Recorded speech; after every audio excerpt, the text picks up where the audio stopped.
Good evening. I am Lisa Wadeen, the Mary R. Morton Professor of Political Science and the College, and the co-director of the Chicago Center for Contemporary Theory. It is an honor to introduce tonight Professor Larry Lessig, the Roy L. Furman Professor of Law and Leadership at Harvard University. This is his third Berlin Family Lecture out of 5. As some of you already know, Professor Lessig received his BA in economics and a BS in management from the University of Pennsylvania. He obtained an MA in philosophy from Cambridge University, where we learned the other night that he was a stalwart student of the famous Wittgenstein scholar Elizabeth Anscombe. After graduating from Yale Law School, he clerked for a year for Judge Richard Posner at the Seventh Circuit Court of Appeals in Chicago, before moving on to a clerkship with Antonin Scalia at the Supreme Court. Returning to Chicago to commence his academic career at our very own University of Chicago Law School in 1991, Lessig relocated to Harvard Law School from 1997 to 2000 and was affiliated with the Berkman Center for Internet and Society there. He subsequently joined Stanford Law School, where he established the school's Center for Internet and Society before going back to Harvard in December 2008 as professor and director of the Edmund J. Safra Center for Ethics. As a legal and political activist, Lessig has already been credited with transforming intellectual property law.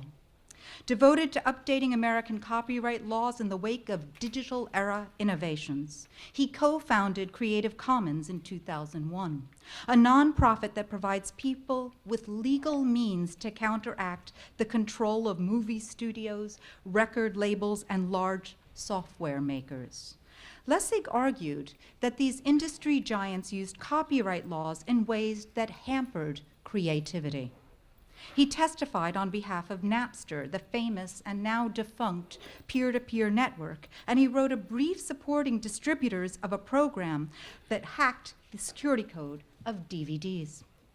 Gradually, his focus has shifted, but not his overriding concern for justice, his emphasis on grassroots activism, and his call for the eradication of unfair, overly advantaged gatekeepers. As long as Congress's members remain dependent on money to fund re-election campaigns, he argues, no progress could be made on copyright or any other public policy question.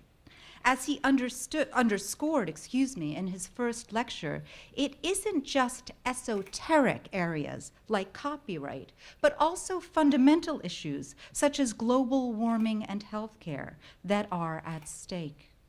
In recent years, he has thus concentrated on institutional corruption in the United States, and we are the beneficiaries of his current thinking.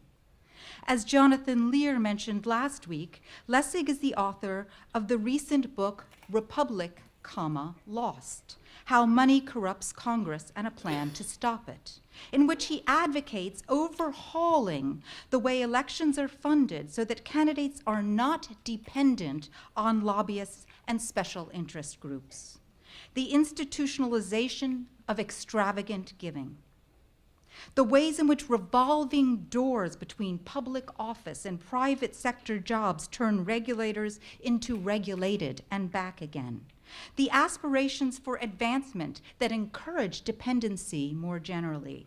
These are the sorts of systemic ways in which our current political and economic life worlds are structured.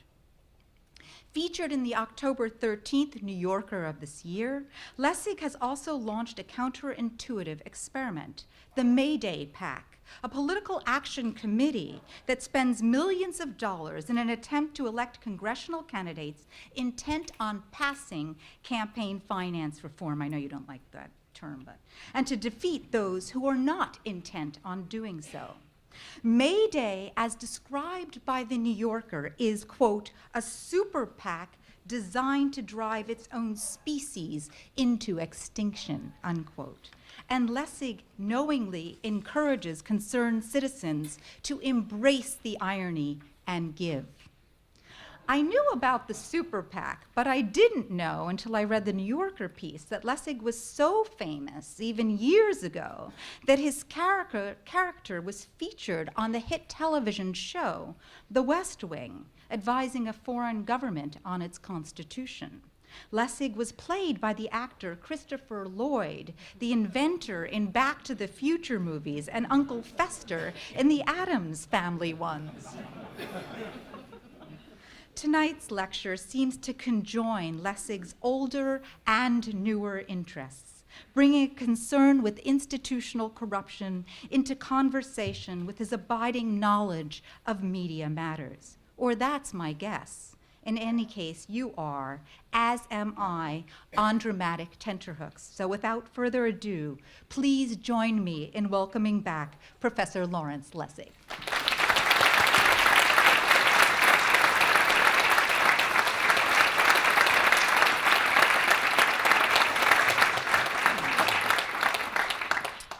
Thank you, Lisa, and it's wonderful to be back.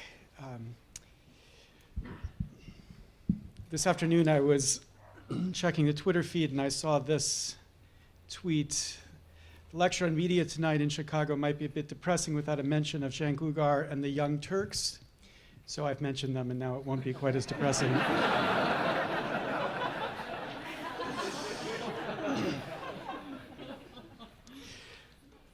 So last time I mentioned the idea of public goods being produced by byproduct. It's the byproduct to a structure that wasn't intended to create a public good. And I want to begin there again. People will remember, I hope, this icon, the icon for Napster. Napster, the service that facilitated a massive sharing, some call it theft, of music across the world. When Napster was launched and it achieved its extraordinary success in rallying people to build this huge archive, it was romanticized. Some referred to it like this: the largest library of human creativity ever assembled, and assembled voluntarily by people working to their common end, to this objective, this social and collective objective of realizing the production of this amazing act of cultural reality. But this man, Dan Bricklin, the inventor of VisiCalc, looked at the way in which Napster had achieved its incredible achievements and said, the idea that this was about rallying people to work for the common good is just, it's a technical term, bullshit. In this fantastic piece, Cornucopia of the Commons, what Bricklin said was, look, there was no altruistic sharing motives that need to be present to explain what happened with Napster. The public good, to the extent you consider access to free music, an incredible collection like this to be a public good, the largest library of human creativity ever assembled, was simply a byproduct of people getting what they wanted. Because of the technical default that had been built into the program, that when you downloaded music, the music you downloaded was also shared. A technical decision. That technical default thus produced the public good. And so because of that technical tweak in the way it was designed, Bricklin said, no altruistic sharing motives need be present. We got a public good as a byproduct from this private good. The private good being access to music by individuals that they otherwise would have to pay for. Now, of course, this idea of producing a public good as a byproduct of a private good is not new with Napster. Famously, this man, Adam Smith, made it at the core of his theory of the virtue in the way markets can function. As Smith said, he intends only his own gain. And he is in this, as in many other cases, led by an invisible hand to promote an end which was not part of his intention. the public good, as a byproduct of this private good.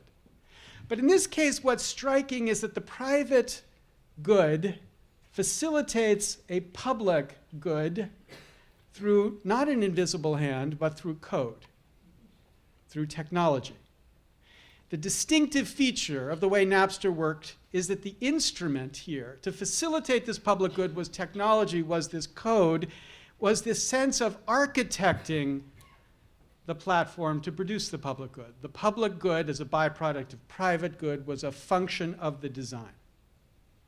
And we can think of other cases that are similar to this. Last week I introduced the ideas that John Moody brought to American commerce when he started Moody's, which was the facility to rate bonds and other assets in a way that the market could rely on. What was distinctive about Moody's original design was that it had a certain relation to reliability. So he rated companies, he had a relationship to those companies and the assets they wished to release in order to do that rating. But he also had a relationship to subscribers to his service. The subscribers sent him money, and he sent them ratings. He was dependent on the subscribers and independent of the people whose assets he was rating.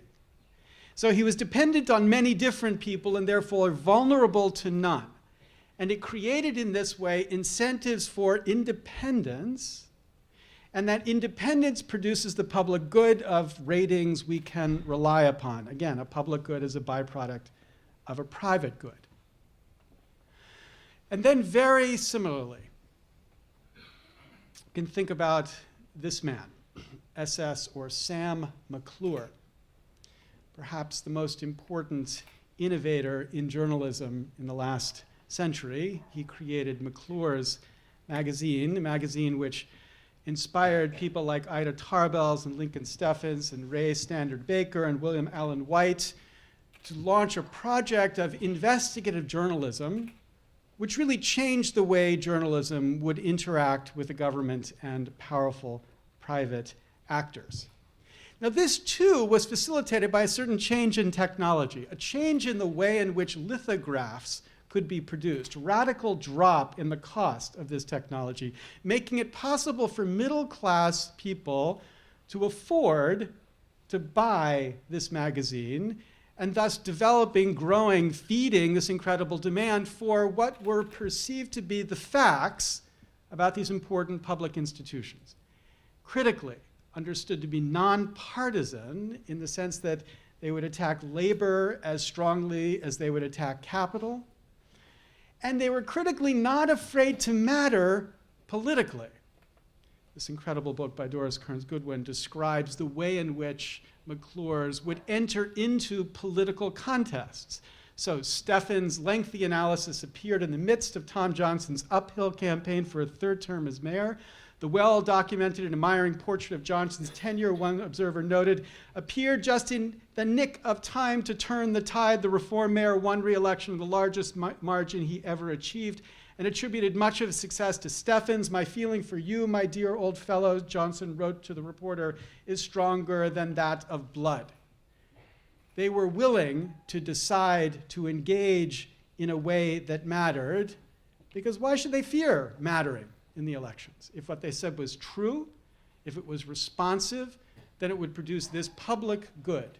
And again, a public good produced in this similar way. There were people they interacted with, businesses and governments, and then there were people who they were supported by, subscribers who gave them money. They were dependent upon the subscribers, but independent of the people they were attacking, therefore producing the opportunity for the public good produced by the private good for these individuals. Now, all three of these examples point to a technical contingency that leads to the opportunity for these public goods to be produced. A contingency in the sense that we can understand how it could have been different in each of these cases.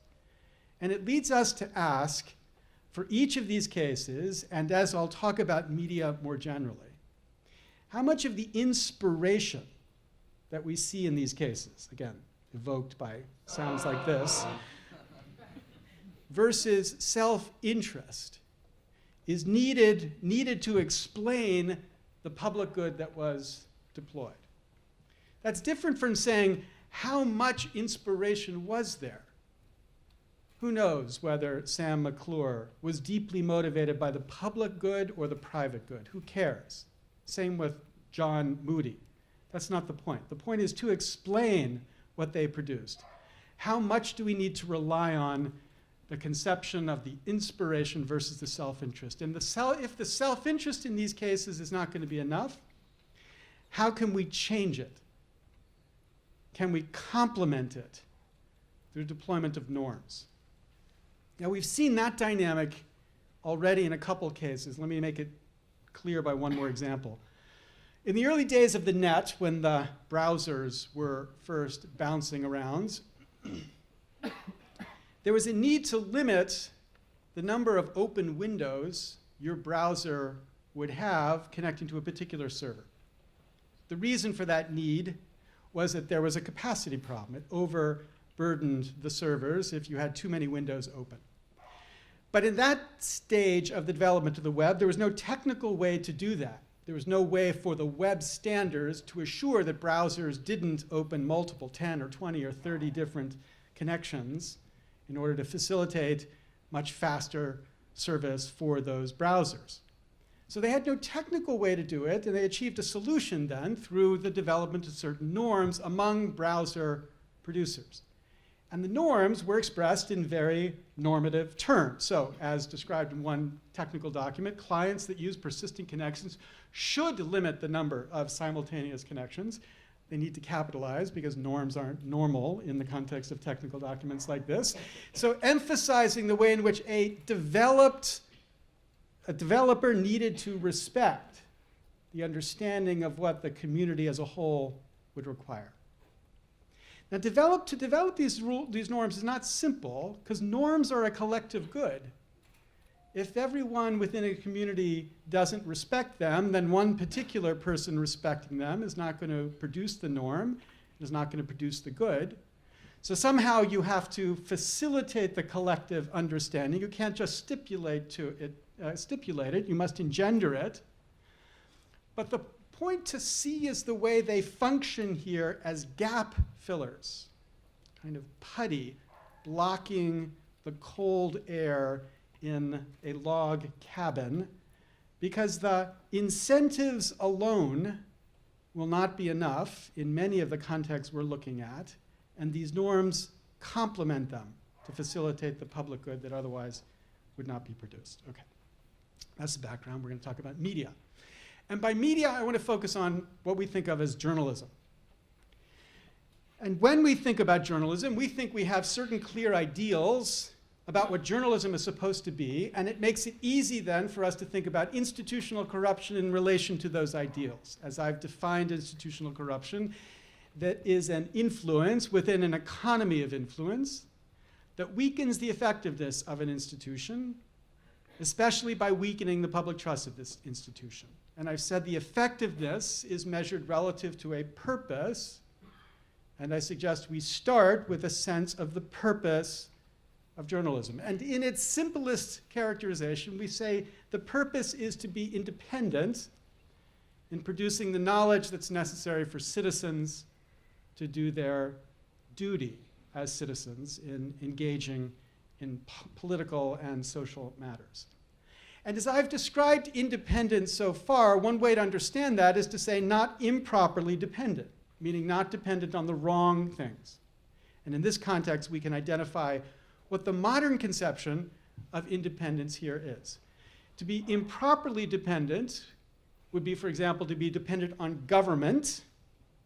We have a clear stated purpose in First Amendment doctrine, for example, that the First Amendment is there to avoid improper connection to the government, premised on the mistrust of government power. The First Amendment stands for blah, blah, blah.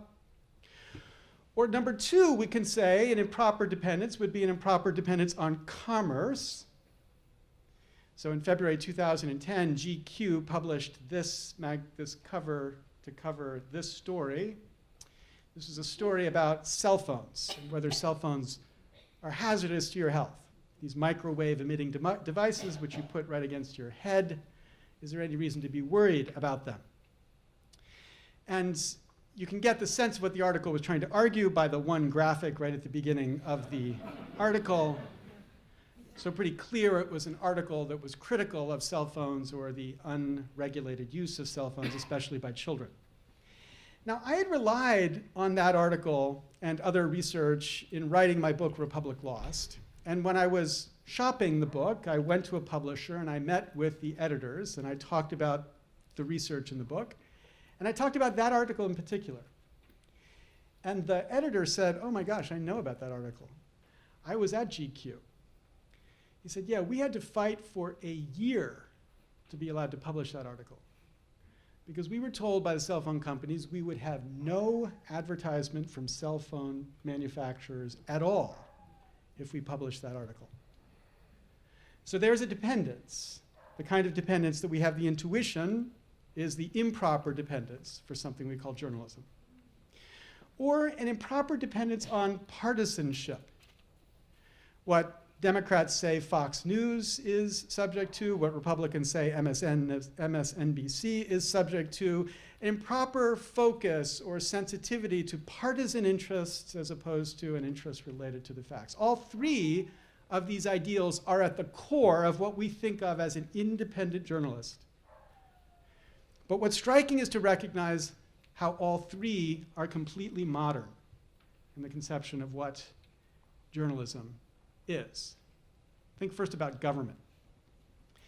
The framers of our Constitution created our constitutional tradition with one clear presumption: that the government would be at the core of the project of building a free press.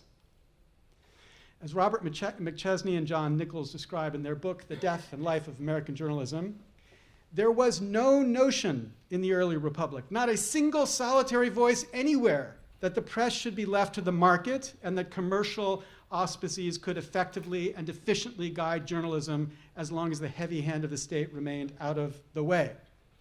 Benjamin Rush wrote at the time of the founding, for the purpose of diffusing knowledge, as well as extending the living principle of government to every part of the United States, every state, city, county, village, and township in the Union should be tied together by means of the, what's he say? Post office, my God, imagine. Post office.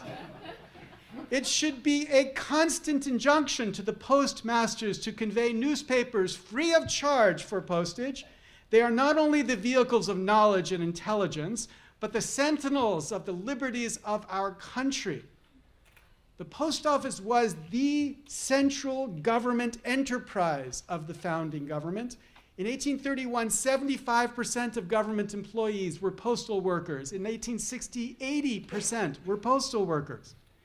And as they say, as Nichols and McChesney report, the crucial debate in the Congress of 1792 was just what rate newspapers should be charged to be sent through the mail. In Congress, the rage of the debate was between those who wished to charge newspapers a nominal fee for postage and those who wanted to permit newspapers the use of the mail absolutely free of charge.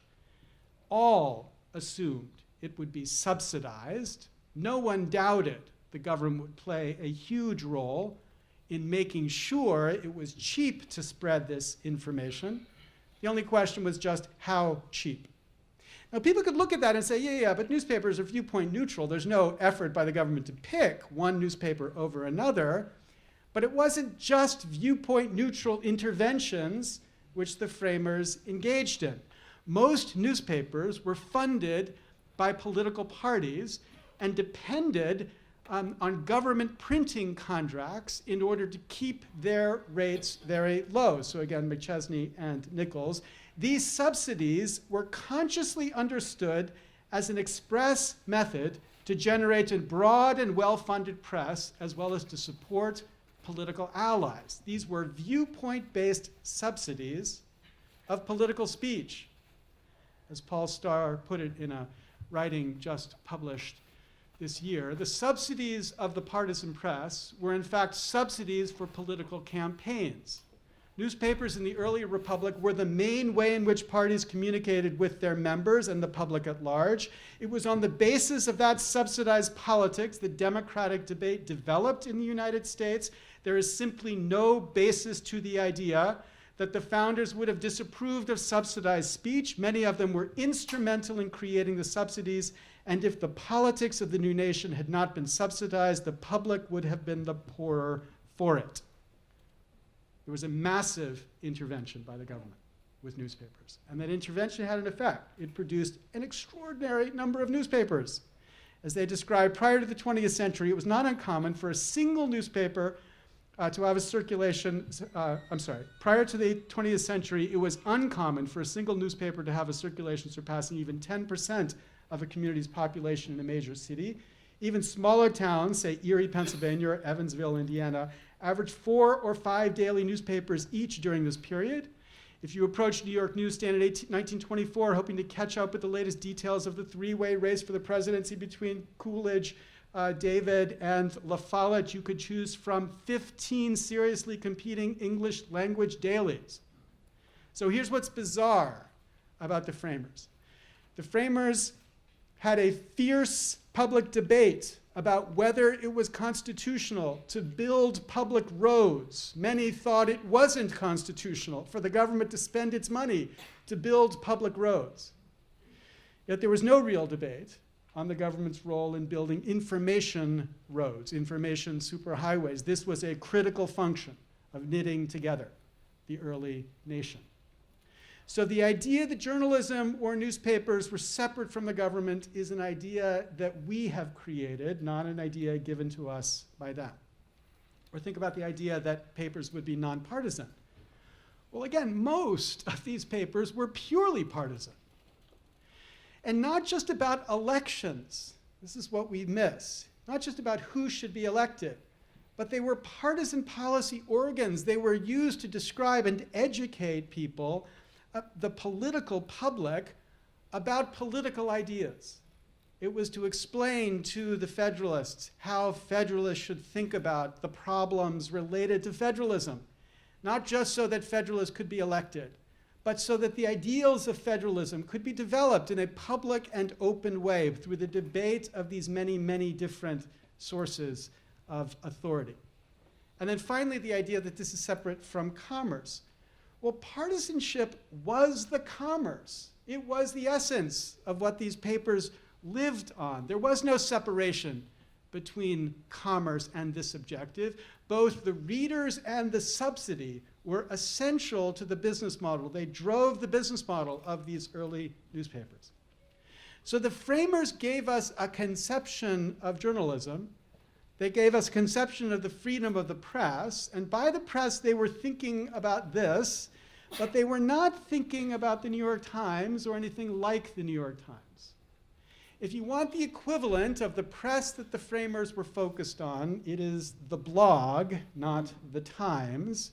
And they celebrated the diversity and craziness that we recognize when we think of the blog today. Now, the independent press, this conception of the independent press, of course, changes over time. And what's interesting is that corruption changes it.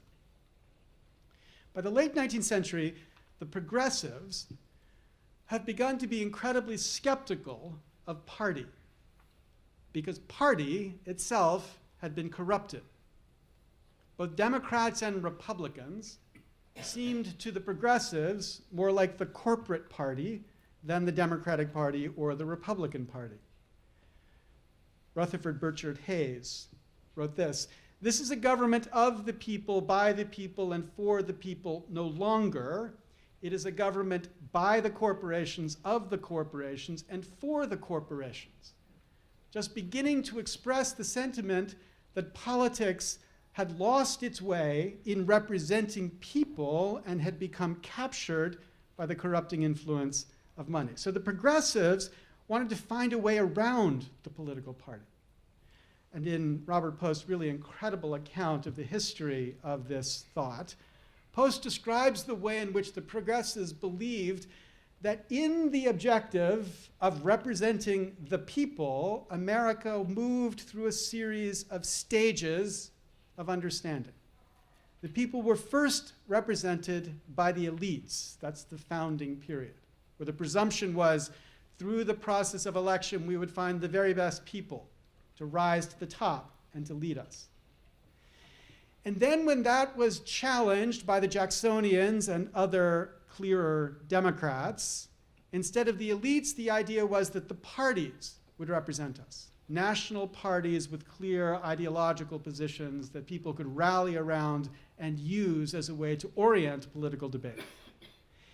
But the progressives, through their skepticism, moved this to the next stage, where instead of parties representing them, the people would be representing themselves directly. The intermediary would be removed. So progressive reform was all about finding a way to represent the people unmediated. And the changes, the reforms, which they insisted on, were reforms driving to direct democracies, through primaries, through referenda, through judicial reform. All of this for the ideal that we could produce a democracy where the people didn't need people to help, but instead could more directly steer their representatives through the expression of their ideals. Now, what that conception of democracy requires is a certain conception of journalism. What it entails is a certain kind of press. And exactly the kind of press that, for example, McClure, in the early part of the political work, was demonstrating. It was press as the people's investigator, investigating the facts on behalf of the people, presenting them to the people so the people could use those facts to make the decisions they needed to make. And of course, at the core of the debate about how the press would play that role was the extraordinary figure of Walter Lippmann. Lippmann, who in 1920 became an incredible critic of the way the press had developed, and published a series of essays which characterized the weakness of the press and its inability to serve this critical role unless it were reformed. And the reform that he called for was two separate ideas. Number one, courage.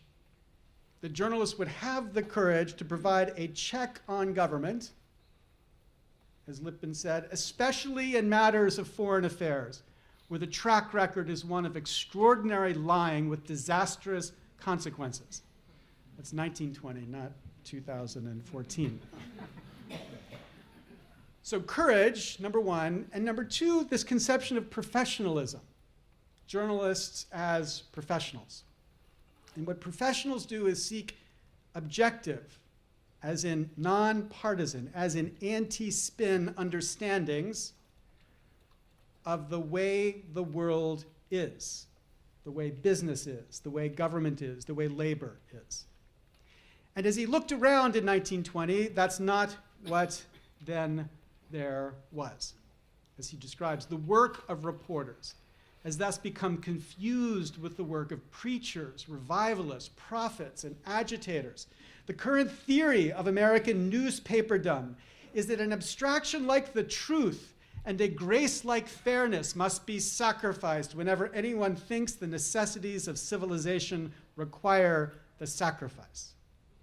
The belief that edification is more important than veracity, to patriotism as they define it from day to day, all other considerations must yield. These were the ideals which he said needed to be reformed, because as he said, there can be no higher law in journalism than to tell the truth and shame the devil. So what would it take to produce a journalism that could do that? Of course, Lippmann had ideals for creating schools of journalism and practices of journalism, but the essence of what it required was resistance to the inertias of the profession, heresy to the institution, and the willingness to be fired rather than write what you do not believe. These wait on nothing, he said, but personal courage. A community cannot rest content to learn the truth about the Democrats by reading the Republican papers and the truth about the Republicans by reading the Democratic papers. There is room and there is need for disinterested reporting. And so how would he produce it? What were the means for this norm, for this ideal? Where is the power to be found which can define the standards of journalism and enforce them? Primarily within the profession itself. And so his idea is that inside the practice of journalism, there could be developed the norms strong enough to resist the pressures of self-interest that would drive in a different way.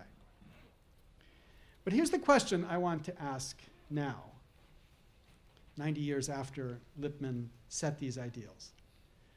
Are these ideals actually possible? These ideals of courage and professionalism. We could say, is it possible to pursue either of them? Is it possible to pursue them together? Is that actually possible today? Because here's the fact. The examples around us today are not very encouraging to suggest that these two ideals are actually possible. Let's start with courage. I'm going to count some recent stories. Robert Greenwald, filmmaker, in 2004, made this film Uncovered, which was a story, a documentary about how we got into the war on Iraq. But after he saw the president's interview with Tim Russert on Meet the Press, he wanted to include clips from that interview in an updated version of the film, because so striking was it to him, these clips about the mentality of the president at the time he entered the war, that he thought it was an essential part to the story he wanted to tell in his documentary. Here were the clips at stake. I believe it is essential that when we see a threat, we deal with those threats before they become imminent. It's too late if they become imminent. Blair has set up a similar commission in Great Britain. Yeah. His is going to report back in July. Right. Ours is not going to be until March of 2005, 5 months after the presidential election. Yeah. Shouldn't the American people have the benefit of the commission before the election? Well, the reason why we gave it time is because we didn't want it to be hurried. This was a strategic look, kind of a big picture look about the intelligence gathering capacities of the United States of America. I think. So Greenwald went to the producers of Meet the Press and asked them, may I include this in my film? A completely routine question to license clips inside of documentary films. And the answer that came back initially from the producer was no. And Greenwald was puzzled by this, because no is never an answer in this context. And when they pushed more to find out why, the response given was, no, because it's not very flattering to the president. Now you think, what is the dynamic, the economy of influence operating behind that assertion? Except the belief that if they don't protect the president, they will be punished by the president through access or the opportunity to have further interviews like this with the president. So in a context where the information is relevant and important to the most important decision a president makes and relevant to the public to understand, they were willing to err on the side of safety with their relations than on the side of facilitating this being made available to the public. Well, here's story number 2, triggered by this book by James Risen. Of course, this book was written out of response to a series of work that James Risen and Eric Lichtbau did at the New York Times.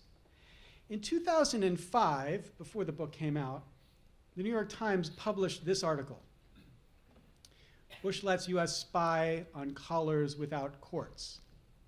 This article began, under a presidential order signed in 2002, the intelligence agency has monitored the international telephone calls and international email messages of hundreds, perhaps thousands of people inside the United States without warrants over the past 3 years. And in an effort to track possible dirty numbers linked to al-Qaeda, the officials said. The agency, they said, still seeks warrants to monitor entirely domestic communications.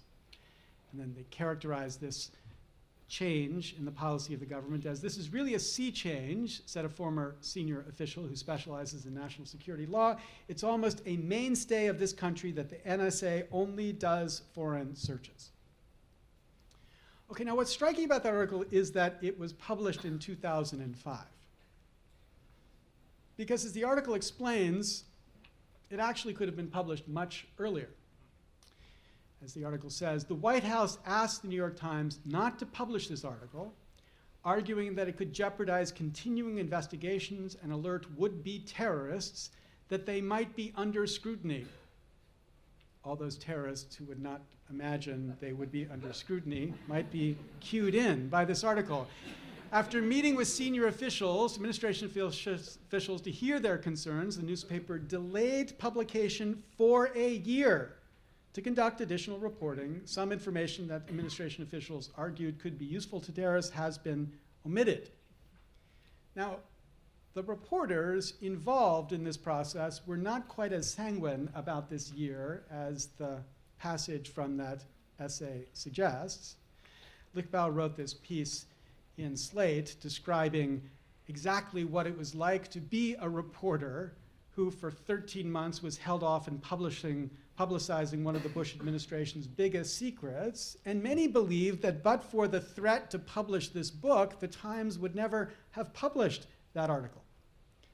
So 13 months from December 2005, which means the article would have been published before the 2004 election, but it was withheld from the people at the moment they were deciding whether to re-elect the president to a second term. Facts which you might think were relevant to that decision were withheld from the public.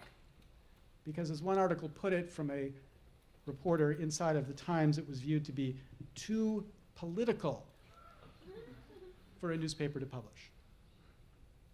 Or the final story related to this man, Edward Snowden, or maybe he's a boy, I don't know, you tell me, who of course is famous, maybe infamous now, as being the whistleblower who has released the largest cache of top secret and super top secret documents in the history of the United States government. And in a recent interview I was able to conduct with Edward Snowden, I was eager for him to describe his theory of whistleblowing. What were the justifications for him to engage in this self-described criminal act? And what was striking in his description was just how narrowly justified he believes the theory of whistleblowing is in the context of this kind of information. He wouldn't believe it was appropriate to whistleblow by releasing information about the CIA, for example, because the CIA information would implicate actual people in the field and therefore risk the lives of people in the field. And he was very critical when a CIA leak did exactly that. He would not justify releasing information that wasn't precisely targeted to a particular flaw which he had identified in the way that our government was working. As he described it in the interview, ordinary checks within our government were gone. Ordinary checks. So for example, when he raised to his superiors concern that there was something problematic with massive violation of the law, he was told, they would say, this just isn't your job. Or you'd be told, you don't have enough information to make these kinds of judgments. So he was told, just shut up and do your work. And he described in the interview the fact that Congress itself, the other critical check on what the administration does, had no clue about what, in fact, the administration was doing. In a hearing, Senator Ron Wyden asked Clapper, the head of this project, whether indeed they were collecting massive records from ordinary citizens. Clapper said, we were not, no. And Wyden asked again, you're saying none? He said, none. So he knew Congress didn't know. He knew the press didn't know. He knew his own way of raising a question was being rebuffed. So all of the ordinary checks of our political process were gone. And the courts had been removed from the process through a special court procedure that created these secret courts, the FISA courts, that would be reviewing these in a way that didn't open them to public scrutiny. So he decided and then carefully executed the leaks, meaning he carefully controlled what would be released to assure no one would be harmed. He released it to journalists who he trusted would be careful too in what they released. It contrasts starkly with the way WikiLeaks released their information, which was in bulk and without any effective filtering of targets or information that might create danger to those who were participating in the CIA activities involved. So he engaged in this process to open the American mind to the possibility that there was a massive project of surveillance, not authorized by law, being engaged in by our government, both the Bush administration and the Obama administration. So what was the reaction to his whistleblowing? Well, some of the reaction was pretty predictable. This is a clip from an upcoming film. And then they can use the system to go back in time and scrutinize every decision you've ever made. I think he's a traitor. Every friend you've ever discussed something with. He's a traitor. And paint anyone in the context of a wrongdoer. No, I don't think Mr. Snowden was a patriot. I think what we have in Edward Snowden is just a narcissistic young man. He is not a patriot. He is not a hero. So that's not surprising that they would be reacting in that way. Some of the reactions were a little bit depressing. Jeffrey Toobin diagnosed him as a grandiose narcissist who deserves to be in prison. But from my perspective, the reaction, what was actually worse, was the reaction towards the journalists who were involved in the project of facilitating the publication of the information that Edward Snowden wanted to release. David Gregory on Meet the Press. To the extent that you have aided and abetted Snowden, even in his current movements, why shouldn't you, Mr. Greenwald, be charged with a crime? Or Andrew Ross Sorkin from the New York Times. I would arrest him, and now I would almost arrest Glenn Greenwald, who's the journalist who seems to want to help him get to Ecuador. Now, the facts behind both of those charges, that in fact he was conspiring or aiding Snowden in his transportation or in his escape, were just not true. So, but put that aside, what's striking is that journalists are joining to rally the cause of punishing this journalist who is engaged in an act of facilitating the whistleblowing of someone else. The weakness this displays, I suggest, about the current state of our culture around journalists, not courageousness, not challenging, but as Greenwald describes in his book, in a sense co-opted by what we believe responsible journalism now entails, a conception of journalism that Walter Lippmann would not recognize. So much for courage.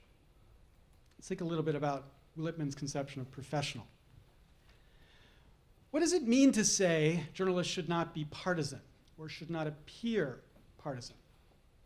Think about what the dynamic is as a journalist when you think about what you can report when you're reporting about politics or about political issues, but you can't report about them in a partisan way. This paper by Ku Hang and Shanto Igar describes incredible empirical research about the market consequences from newspapers deciding to cover stories substantively or to engage in horse race reporting. So the economic incentives as they relate to two different ways of covering the news. And of course, what wins here is the horse race. As they describe, on purely civic grounds, the choice between hard news and horse race news is obvious. On purely commercial grounds, the choice is equally obvious.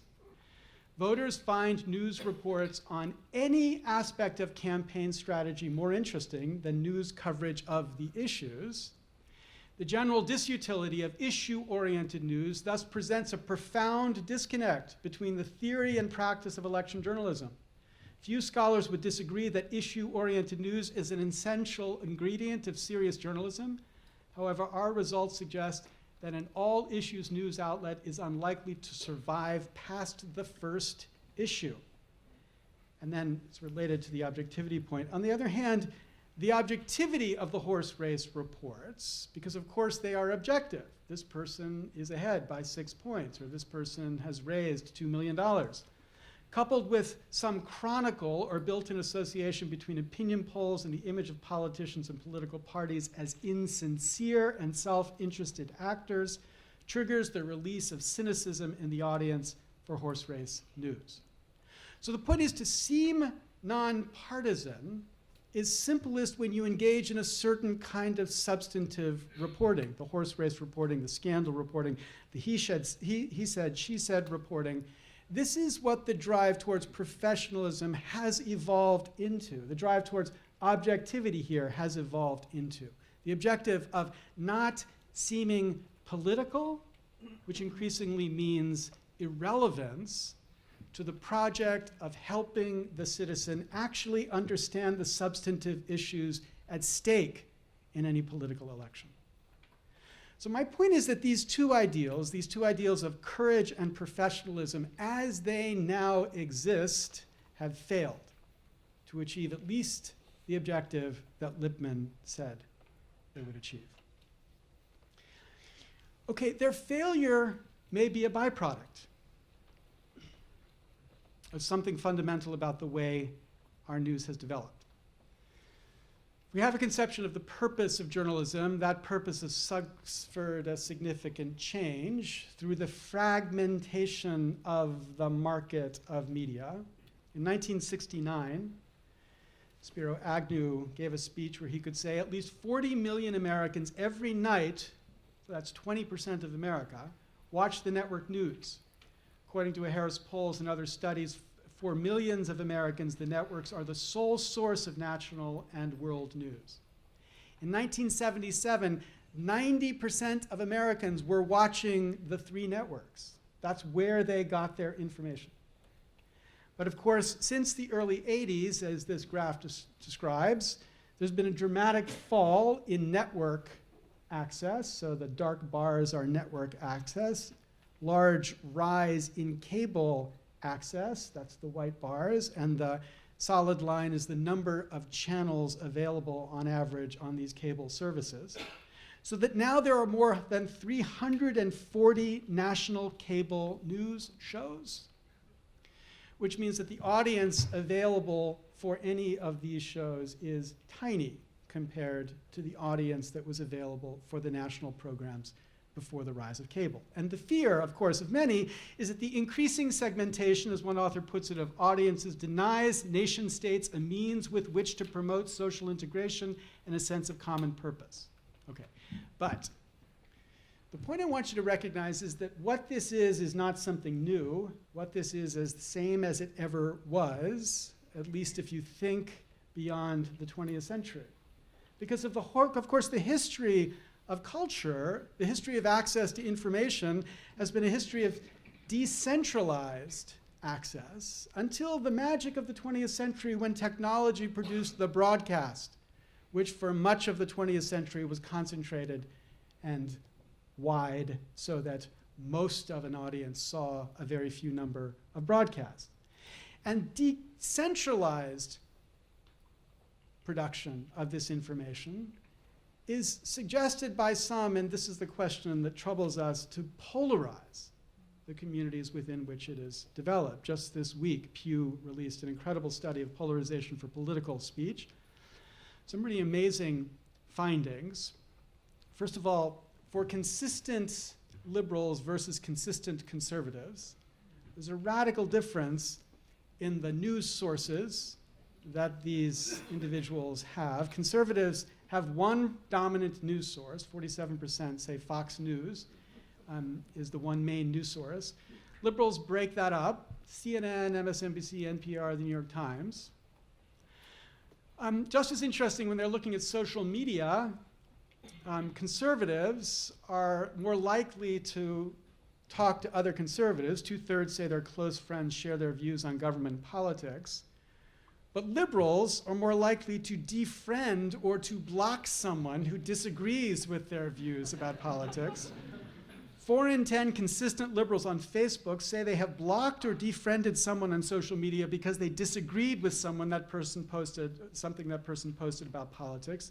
Just 31% of conservatives and just 26% of all Facebook users have done the same thing. And then quite strikingly, there's a radical difference in trusted news sources. So conservatives express great distrust of 24 of 36 major news sources.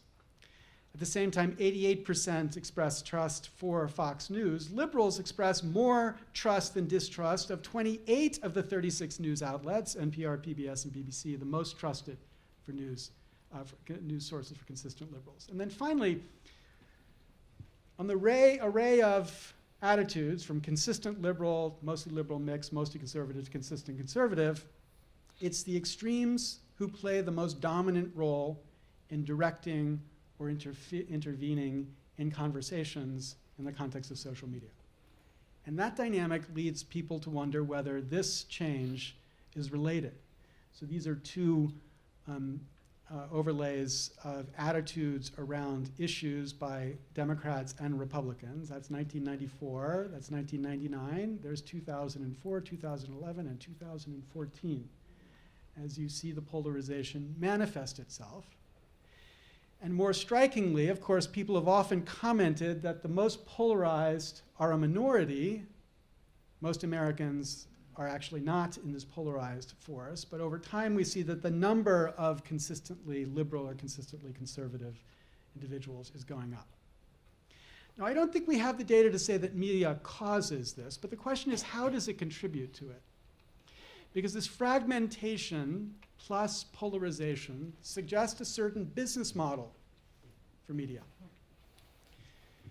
Loyal niches become profitable, especially if they're carefully demographically described, and if we can develop a commercial engine, let's say a big data-driven commercial engine, that can almost algorithmically produce the kind of news we know our audience wants to see, and God forbid, as Andrew Sullivan even talk about sponsored content, we quickly produce really the worst of both worlds from the perspective of Lippmann. First, journalism becomes handicapped because of this norm of objectivity forcing us to the horse race and then to ignorance. And then partisanship, commercially driven, really mechanically driven journalism, the machine drives us towards this picture of the way we divide attention across political spectrum. That's what we could think of as the problem. That's what we could say is bad. But the question, of course, is whether we call it corruption. If you think there's a purpose to journalism today, if you're confident about that and it's different from what I've just described, then the answer is yes, it's corruption, but it's a different sense of corruption than what we've described before. It's the sense of corruption that the iceberg produced for the quartet that was playing at dinner on the Titanic. We could say the quartet's music was corrupted by the iceberg, but not in the traditional sense in which we use the term corruption. What we mean by that is that the exogenous shock of the iceberg, or the exogenous shock of the changing technology, has radically altered the possibility for journalism or the music quartet to go on. And that begs for introduction of norms, professional injunctions, to counteract this change in commercial incentives. The question is that going to be enough? Is it going to be enough to rely on these norms to overcome the commercial objectives? And my view is no. That we're not going to turn back the clock against these technological innovations. Society for Professional Journalists, no more than the RAAA, is going to undo the change that the internet has brought about. The byproduct of this change is not the public good, that we imagined journalism would give us before. It's maybe not any good, but it's the reality of the technology that we have seen develop in the context of media. Okay, then one final question. What do we do? What's the hope? I'm going to break a rule. I said all my remedies were at the end, but this is so depressing. I have to give you some sense of remedies before we finish today.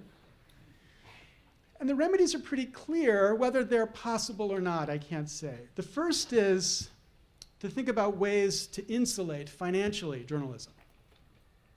Insulate it from the short-termism that the market creates, the kind of short-termism that we saw last week when we were thinking about rating agencies, the short-termism that diverts these commercial entities from their commercial objective with the purpose of protecting the fundamental purpose of journalism, as even Lippmann would describe it.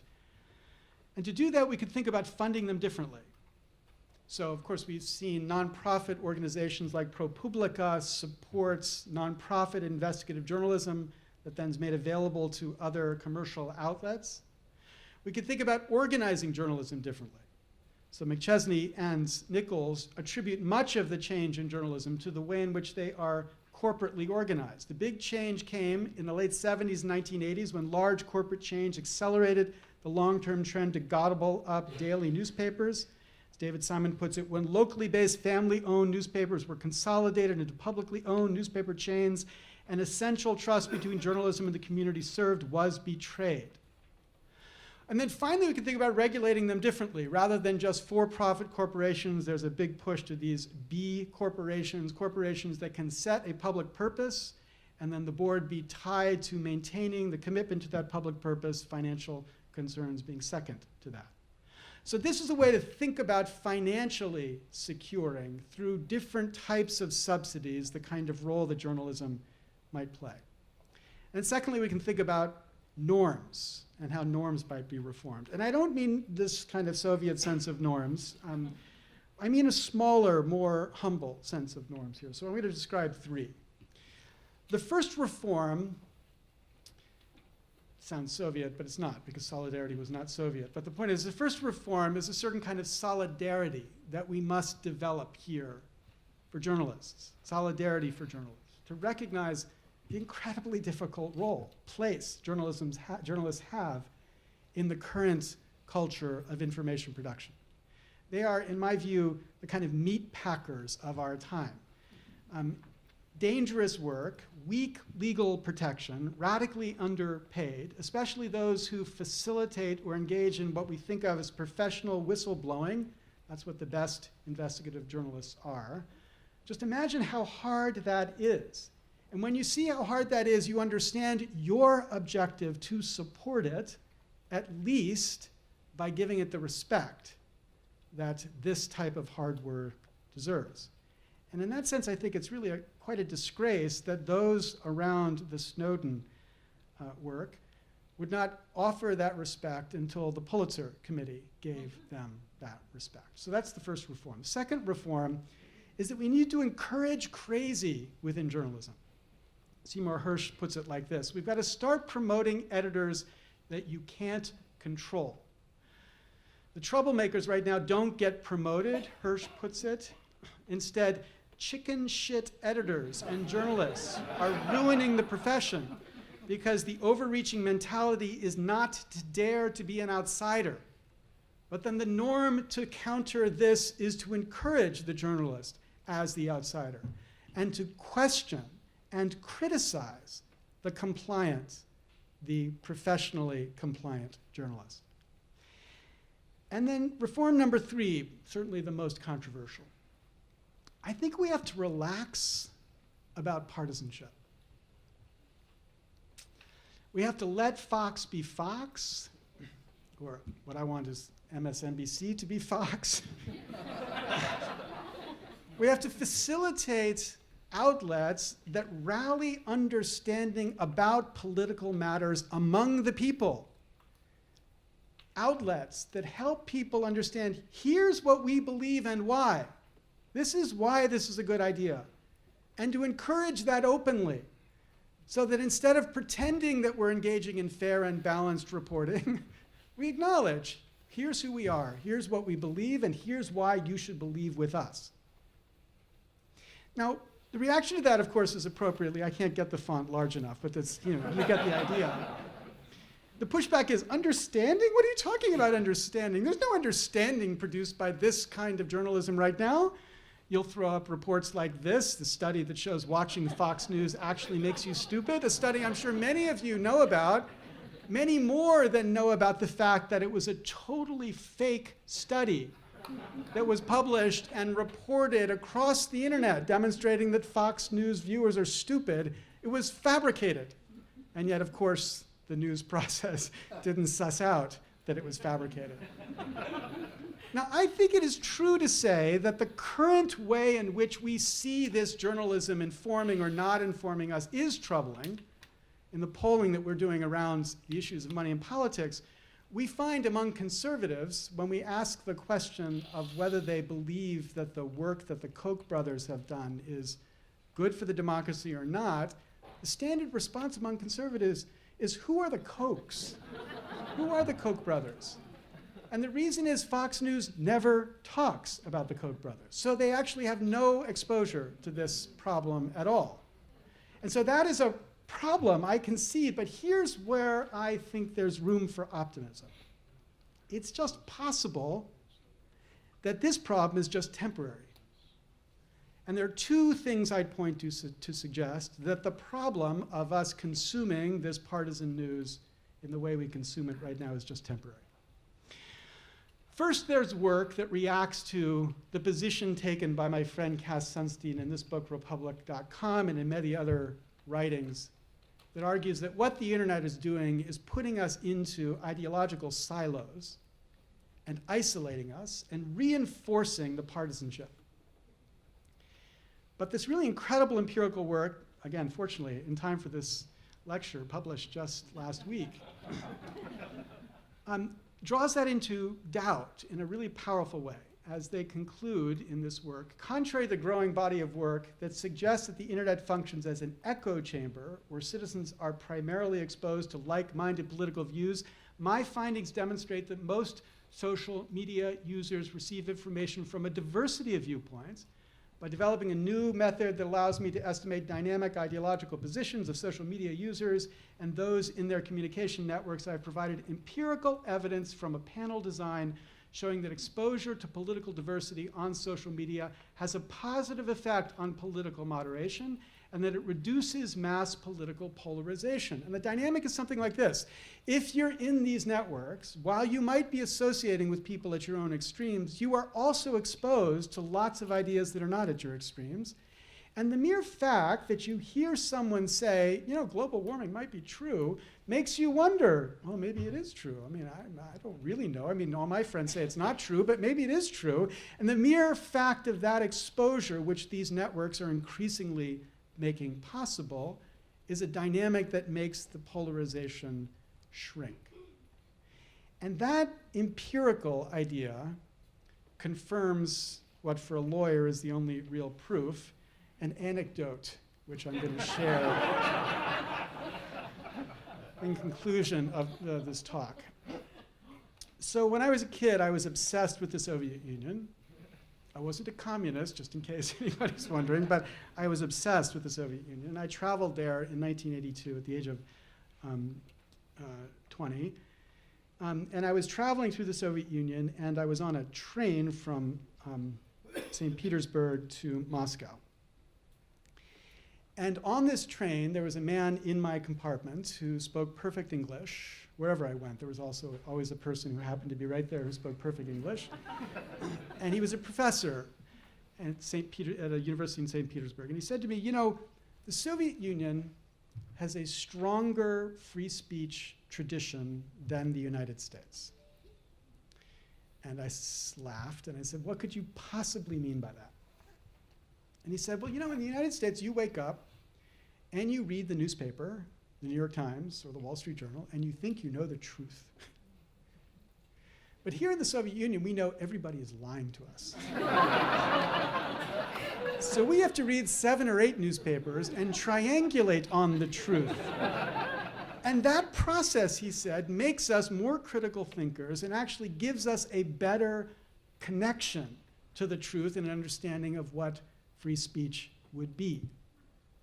Now, I thought that was quaint at the time. I didn't really have any reason to believe it until, as I looked around me over the past 30 years, I've noticed that the world here has become like the Soviet Union was there, in the sense that, not in the corrupt sense of, oppression and all that, you can argue about that. In this very narrow sense, we all now live in a media environment where we think everything we're reading is not true. We read 5 or 6 different things to understand what the truth is. We read 4 or 5 different blogs about a particular issue before we say, okay, now I have a sense of what the truth is. And by we, I'm aspiring to imagine I'm still young, because of course what I'm saying is that this is what kids do more than my parents do.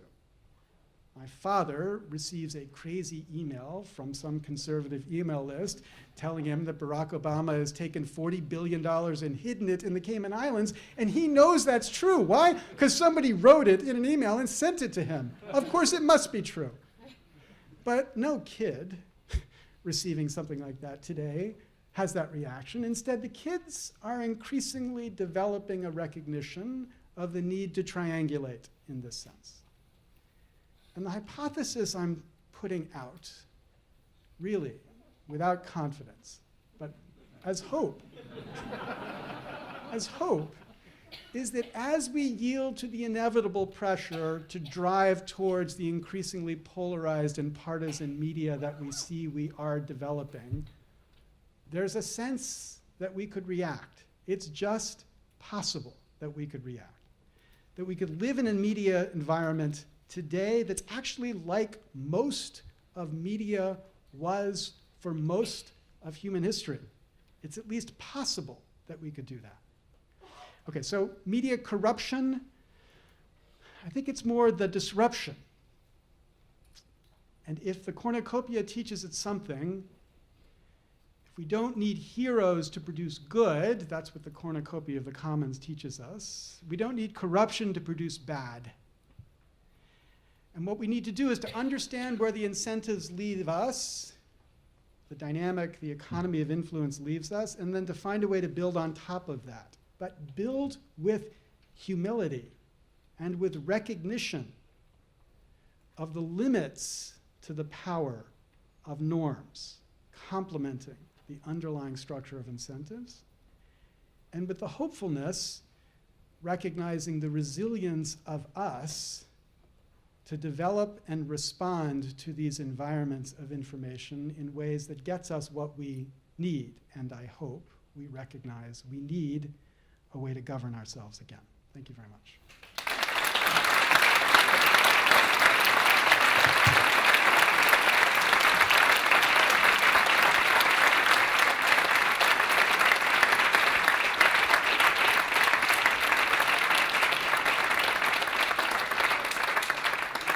The microphones for questions. There's a question right there.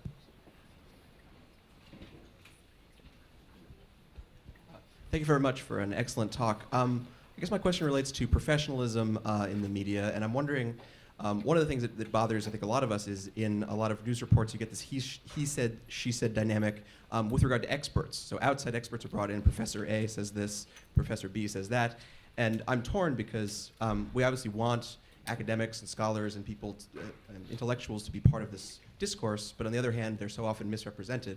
Just wondering if you could comment on sort of the role of outside expertise in the profession of journalism. Well, you've given me a great advertisement for next week, because it's not just that the experts are misrepresented, but the experts themselves have incentives to misrepresent, because they are hired in a context of partisan or litigation-like discourse, and their economy depends on being reliable players in that type of game.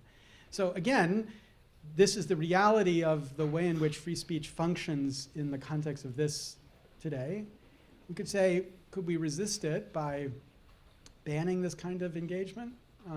No. Could we resist it by enabling journalists to be more open about their own critical reaction to it? And my question, really, again, it's a suggestion, is that by binding them to the need to be objective in the sense of not seeming like they have anything other than the indifference which Lippmann was talking about, it makes it hard for them to push back in a way that isn't immediately attributed to, oh, you're only saying that because you're a liberal, or you're only saying that because you're a conservative. So it handicaps their ability to engage with that, and I just wonder whether a different norm would facilitate that engagement better. There's a woman right here. I'm sure she could catch it if you just throw it. Thank you so much. This is wonderful.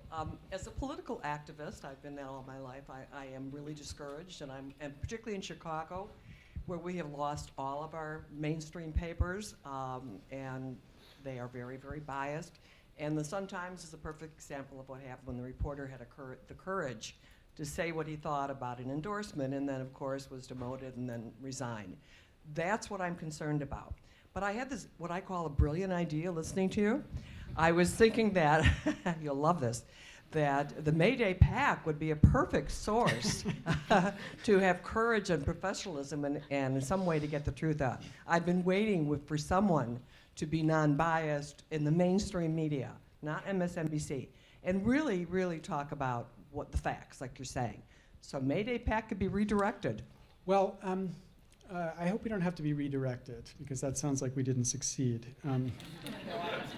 I do think that there are entities that are developing to do exactly that. So I think you're right to think about what would those entities look like. In a certain sense, the way ProPublica is being structured, or at least early in its history was structured, it avoided this kind of dependency. That would be one device. But I think the critical problem is structuring the dependence so that there isn't this opportunity for that type of retaliation.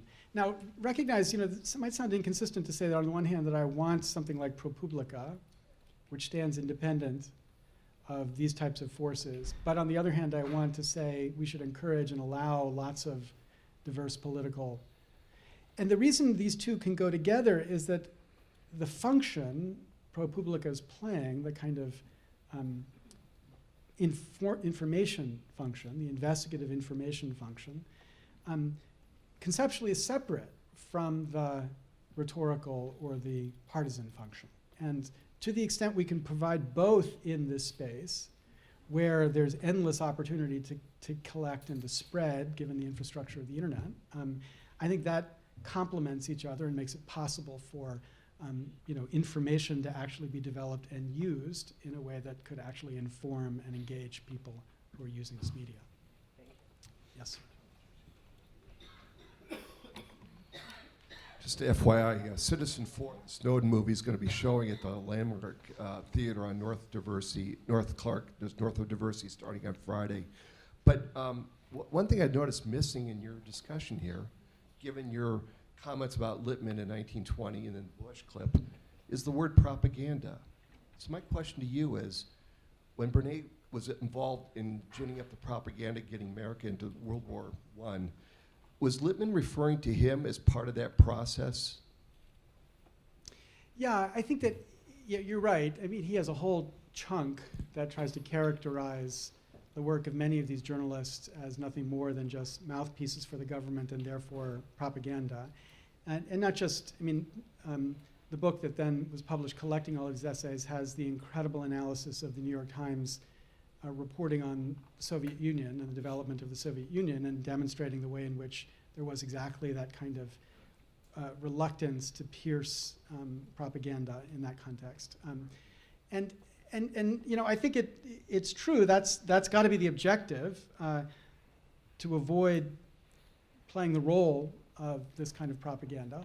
And I think the way you do that is develop journalists with this kind of courage. That's the part of Lippmann that I think is absolutely essential. But what troubles me is we don't have culturally right now the institutions that are supporting this idea of courage. Now, the Snowden story is really incredible because it has gathered extraordinary cross-partisan support for Edward Snowden's activities. I mean, you know, Rand Paul, who wants to be president, has openly said that what Snowden has done here is incredibly important in helping us understand how law was being violated. Snowden didn't lie or cheat. All he did was to do what he thought his duty to the Constitution was.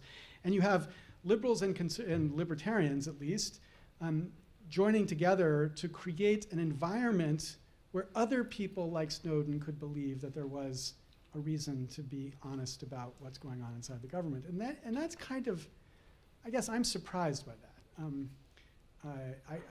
I kind of thought we were still in the 9/11 culture so deeply that it was impossible to imagine anything other than the kind of traitor reactions that you saw that I put together. But it's about creating the cultural norms to support that courage that I think is the essential role that we've got to find a way to do. And one way of doing that is to recognize the dynamic that whistleblowers produce inside of every organization. So it's not just the Eric Snowden whistleblower, it's also the journalist as whistleblower. And what happens with whistleblowers is that their colleagues are the people who hate them the most. And they hate them because they look at the whistleblower and they see their own failing when they see the whistleblower. Because they say, I could have or should have been there. And psychologically, the way you deal with I could have or should have is you create a reason why you shouldn't have, why it was wrong to do what was done here. And that insulates you psychologically, protects you. Well, okay, we understand that psychological dynamic. We need to develop the cultural norms to resist it. You know, and it's complicated. It's not to say Snowden shouldn't be punished. It's to say our reaction should not be as extreme as the reaction was in this context. All the way over, man in the beard. Yeah, good evening. My question is with regards to the part about social media acting as a moderating force. My question is around the general persistence of comments combined with the fact that a lot of social networks tend to be better about fostering a more honest and open debate when you actually have like Facebook where I could actually see like it is you, it's not some troll hiding behind an avatar, et cetera. But knowing that there is this now personal brand and that in the future at some point some employer might be looking at all this stuff that I put up there and this stuff lives forever, won't that have a dampening effect on people's willingness to engage in political debate and won't that moderating effect suffer from that? Yeah, that was my intuition too. It's actually two parts to it. One is the trail, but the other part is the kind of anticipation that everyone has as they decide what to say in the context of social media. So, you know, in an earlier talk that I gave that kind of built on this cornucopia of the commons point, I made a very strong argument that social media could not be a context where we facilitated understanding across political divides because when I post something as a liberal, I'm thinking, what are my liberal friends going to think when they read this? Or if I post something as a conservative, I think, what are my conservative friends going to think as they read this? And that has a dampening or chilling effect, one might think, about what I'm willing to say, because I don't want to be punished. And of course, if I'm a liberal, I'd be punished in the most extreme way by being defriended or blocked or something like that.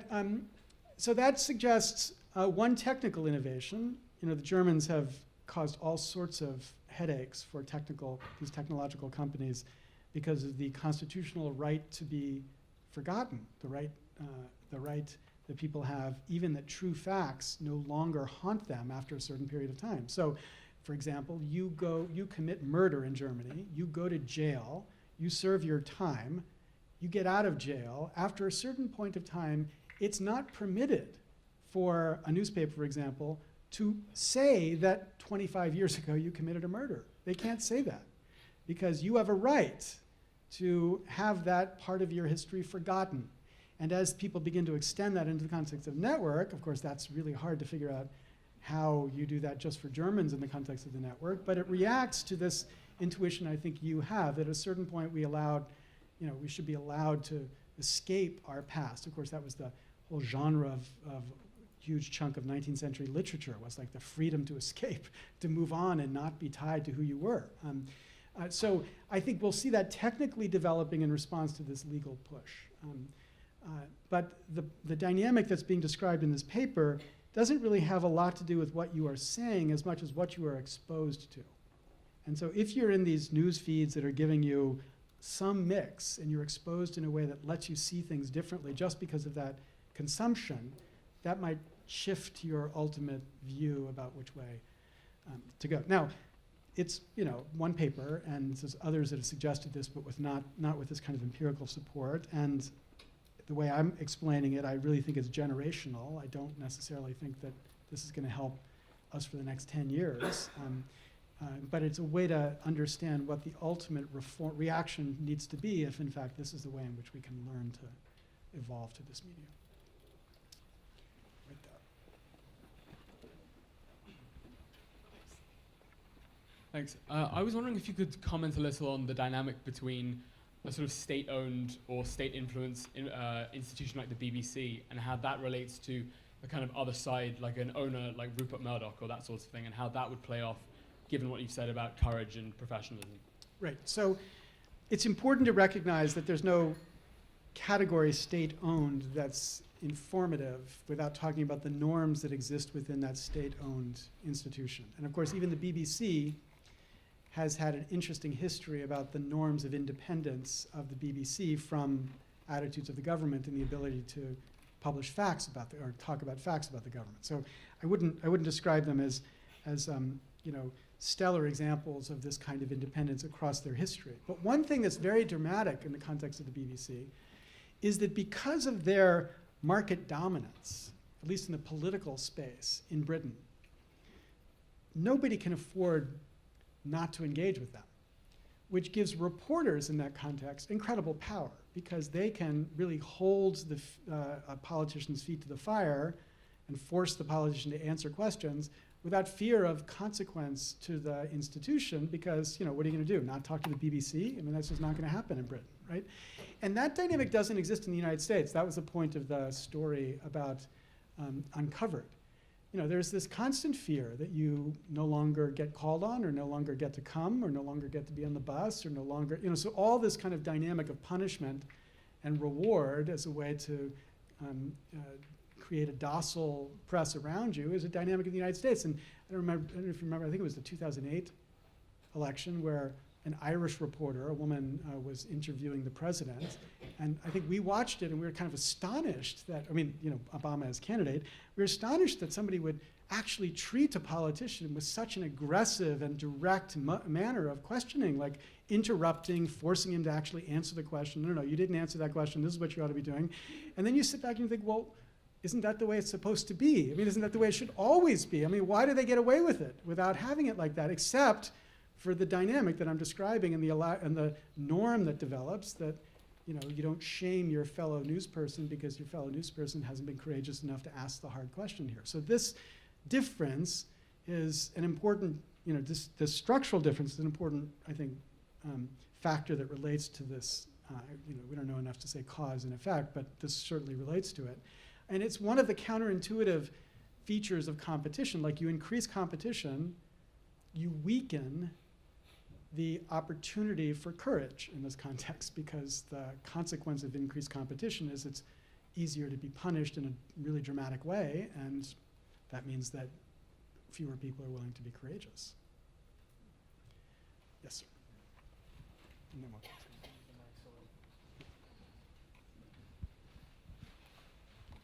Hi, thanks for a really thought-provoking talk. I wanted to ask you a little bit more on this question of incentives.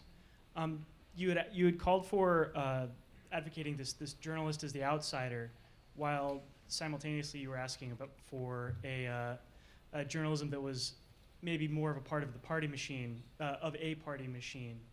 And I'm thinking about the incentives there, and I'm thinking, isn't the goal of sort of a party organ not to inform but to incite?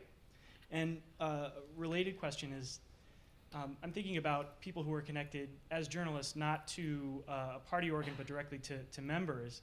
And the names that come to mind are NPR, but also the Wall Street Journal, the Financial Times, places where there's a greater value placed on the information that the reader is getting by the reader. It's the reader who understands that this is valuable information. Whereas with political news, as you said before, the reader sort of may not want something other than horse race journalism. So I kind of wanted to point this out just to ask for some more clarification on the incentive structure maybe that you see and also that you're might specifically be looking for. So the question I don't know the answer to, but I think is the really critical question to figure out, is whether you could get people to be more engaged about issues if you relaxed the objectivity constraint. Because so I think that's an important question, because the problem that I think we've got to solve is the fact that people don't want to be engaged about issues at all. And that's what this research that I was suggesting is. They don't want to talk about issues, so they want to hear about the horse race. And the puzzle is, well, is this a function of the norms that we bring to the enterprise? If we had a different kind of enterprise, would we be engaged differently? And the suggestion that it's possible is, a long history of journalism that wasn't so constrained, that actually produced information which was substantively tied to issues, that was talking about what we should be doing as Democrats, and what we should be doing as Federalists, and what we should be doing as Jacksonites. The point is, this was a discussion not just about how do we elect this Federalist, it was a discussion about what should we be. So I guess I'm accepting the reality of the fragmentation, accepting the reality of the incentives towards speaking to niches, and saying, given that reality, might a different norm of journalism facilitate a different kind of engagement with those people? If we relaxed the nonpartisanship norm, might we actually have people, conversations, discussions that are trying to bring people closer to a discussion of substantive issues? And of course, that would be a terrible thing if Sunstein's right, because then they would just be in these islands talking about their own things, and they would never be confronting each other. But it's possible Cass isn't right. It's conceivable. And so and if the data suggests that in fact you can escape the island because you're got stuff flooding across your news feed, then the consequence of that might be less troubling too. So that's the puzzle. I've been told I have one last question. I think I said you get to ask the last question. Yeah. So as you remember, this is the most important question. It's got to be the best. Thank you. And this mic is right here.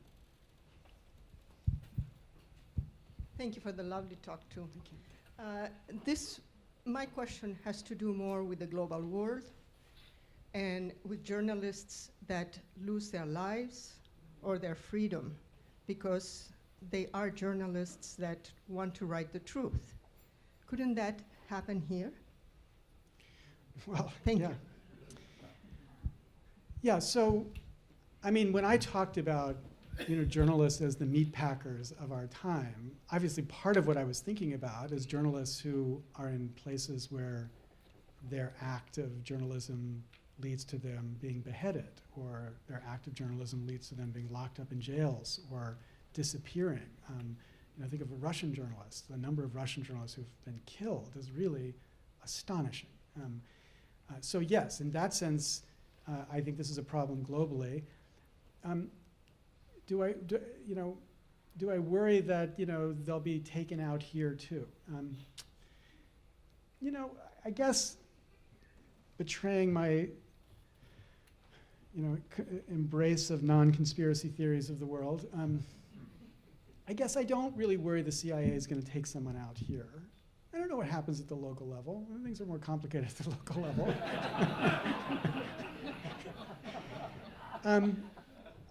But I guess I think that's not actually the most dangerous thing to worry about. I think the most dangerous thing to worry about is not the murder, it's the structure of incentives that leads journalists never to question power in the first place. Right? You don't have to murder to create that structure of incentives. So this is a great question to end on, because This is exactly the parallel that I'm trying to create when I talk about institutional corruption versus traditional corruption. Right? Traditional corruption is all about people engaging in criminal acts. And I want to say institutional corruption is not about criminal acts, it's about perfectly legal acts, but have this corrupting influence. And I guess I want to say in response to your question, yes, I'm sure there are criminal acts committed against journalists.